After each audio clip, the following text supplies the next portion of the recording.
पाठ 20 कहानी लेखन व वस्तु वर्णन। कहानी लेखन। कहानी सुनना और पढ़ना बच्चों को बहुत अच्छा लगता है। कहानी लिखने से बच्चों की कल्पना शक्ति का तो विकास होता ही है, साथ ही भाषा पर भी उनका अच्छा अधिकार हो जाता है। चित्रों के आधार पर कहानी की रचना करने या रूपरेखा के आधार पर कहानी लेखन से भाषा के रचनात्मक लेखन में वृद्धि होती है। विद्यार्थियों को इसका अभ्यास करते रहना चाहिए।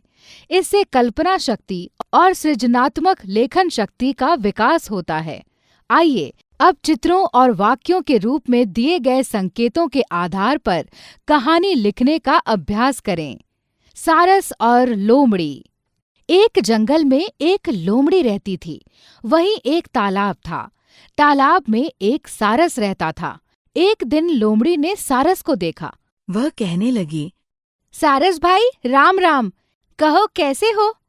सारस बोला, बहन लोमड़ी, मैं तो अच्छा हूँ, तुम अपनी कहो।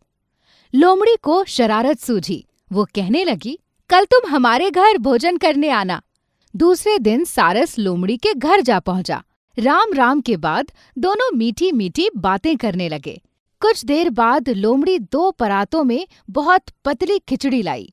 वो सारस से बोली, सारस भाई आओ मिलकर खाएं।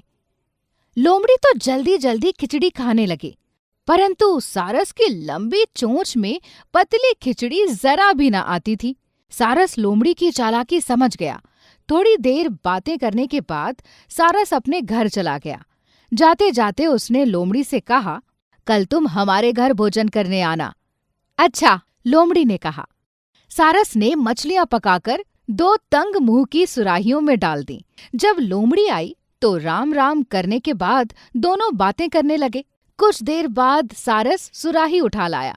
वो लोमड़ी से कहने लगा, बहन लोमड़ी, आओ दोनों मिलकर मछलियां खाएं। इतना कहकर उसने अपनी चोंच सुराही में डाल दी। वो मजे से मछलियां खाने लगा। लोमड़ी का इतना बड़ा मुंह सुराही के छोटे से मुंह में जाता ही ना था। वो सारस का मुंह देखती रह गई।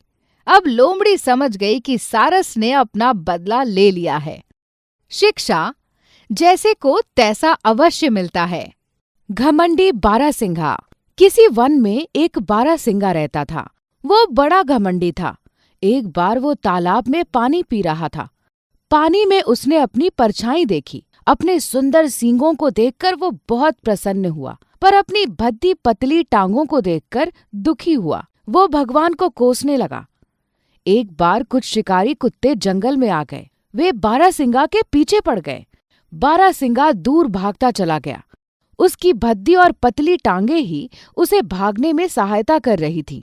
अचानक उसके सींग टहनियों के बीच फंस गए। वो कोशिश करके भी अपने सींगों को बाहर न निकाल पाया। शिकारी कुत्तों ने उसे घायल कर दिया। मरते समय वो सोचता रहा, इन सुंदर सींगों ने मुझे मरवाया है। मेरी पतली और भद्दी टांगे ही मुझे बचा सकती थी। शिक्षा, कोई भी चीज अपने गुणों के कारण सुंदर होती है। ईमानदार लकड़हारा। एक लकड़हारा था। एक दिन वो नदी के किनारे एक पेड़ से लकड़ियां काट रहा था। अचानक उसके हाथ से कुल्हाड़ी छूटकर नदी में जा गिरी। अपनी कुल्हाड़ी के पानी में डूब जाने के कारण वो उदास होकर रोने लगा। उसका रोना सुन कुछ देर के पश्चात जल के देवता वरुण प्रकट हुए। उन्होंने लकड़हारे से उसके रोने का कारण पूछा। लकड़हारे ने पानी में गिरी अपनी कुल्हाड़ी के बारे में बताया। उसकी तकलीफ वरुण देवता से न देखी गई। उन्होंने पानी में डुबकी लगाई और एक कुल्हाड़ी लेकर बाहर आ गए, जो सोने की थी। उन्होंने लकड़हारे से पूछा, क्या यही तुम्हारी कुल्हाड़ी है? लकड़हारा बोला, नहीं, ये सोने की कुल्हाड़ी मेरी नहीं है। दूसरी बार वरुण देवता चांदी की कुल्हाड़ी लेकर बाहर आए। लकड़हारे ने उसे भी लेने से इनकार कर दिया। तीसरी बार वरुण देवता लोहे की कुल्हाड़ी लेकर आए। उसे देखते ही लकड़हारा प्रसन्नता से उछल पड़ा और बोला, भगवान, यही मेरी कुल्हाड़ी है, इसे मुझे दे दीजिए। वरुण देवता उसकी ईमानदारी से बहुत प्रसन्न हुए। उन्होंने उसे 3 कुल्हाड़ियां दे दी और आशीर्वाद देकर गायब हो गए। शिक्षा, ईमानदारी सबसे बड़ा गुण है। वस्तु वर्णन। किसी वस्तु को देखकर, उसके बारे में बोलकर या लिखकर कुछ बताना ही वस्तु वर्णन कहलाता है। आइए कुछ उदाहरण देखें। आम, ये आम है। आम एक फल है। पका आम पीला व कच्चा आम हरे रंग का होता है। बाजार में तरह तरह के आम मिलते हैं। आम को फलों का राजा कहा जाता है। मम्मी कच्चे आम की चटनी बनाती है जो बहुत स्वादिष्ट होती है। कच्चे आम से पन्ना भी बनाया जाता है। खिलौना, ये छोटा सा टेडी बियर है। छोटा सा ये टेडी बियर बहुत प्यारा लग रहा है।